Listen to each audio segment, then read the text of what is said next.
ఏంటి మిరపకాయలు ఉన్నాయని చూస్తున్నారా? పెరుగు మిరపకాయలు చేసుకోవటం ఎలాగో చూద్దామండి. కిలో పచ్చిమిర్చి తీసుకున్నాము. 1 లీటర్ పాలని తోడు వేస్తే 1 లీటర్ పెరుగు అయిందండి.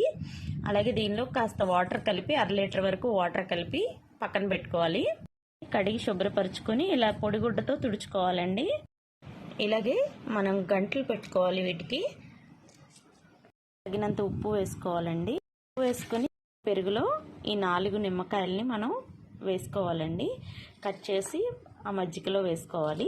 రసం తీసుకోవాలి. ఇలాగా నిమ్మకాయలని ఈ రకంగా కట్ చేసి మజ్జిగలో వేసుకోవాలండి. అలాగే ఈ గంటలు పెట్టుకున్న మిరపకాయలు ఏవైతే ఉన్నాయో ఈ పెరుగు ఉంది కదండి, ఆ పెరుగులో మనం వేసుకోవాలన్నమాట. వేసుకుంటే ఇవి 3 డేస్ 4 డేస్ వరకు మనం మళ్ళీ దీన్ని మూత పెట్టి ఇట్లా ములిగే వరకు మనం వాటిని పెట్టుకోవాలండి.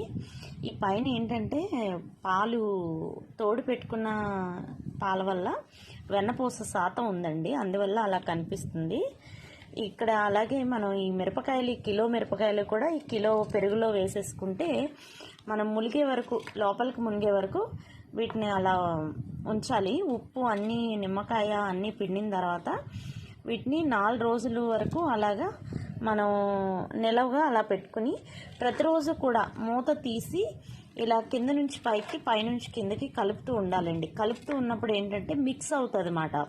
మిక్స్ అయిన తర్వాత 4 డేస్ తర్వాత మనం ఈ మజ్జిగ అంతా మొత్తం ఈ మిరపకాయలు ఏమైతే ఉన్నాయో అవి తీసుకుంటాయి అన్నమాట. తీసుకునేసరికి ఈ మజ్జిగ ఏమీ మిగలదండి, మొత్తం ఈ మిరపకాయలకు పట్టుకుంటుంది. అలాగే మనం లాస్ట్లో ఈ మిరపకాయలకి 4 డేస్ తర్వాత ఏం చేయాలంటే ఎండలో బాగా మంచిగా ఎండ తగిలే చోట ఆరబెట్టుకోవాలండి. మజ్జిగ అంతా పీల్చేసుకుంటుంది.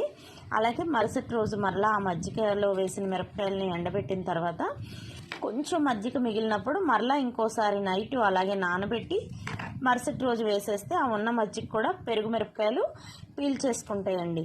ఇవి మంచిగా చద్దన్నంలోని కానీ, లేదా పెరుగు వేసుకుని అన్నం తినేటప్పుడు కానీ, లేదా సాంబారు, లేదా ఇంకేదైనా మనకి వెరైటీస్ చేసుకున్నప్పుడు కూడా ఈ మిరపకాయలను వేపుకుని తింటే చాలా టేస్టీగా ఉంటుందండి. సూపర్గా ఉంటాయి పెరుగు మిరపకాయలు. మీరు కూడా ట్రై చేసి చూడండి ఒకసారి.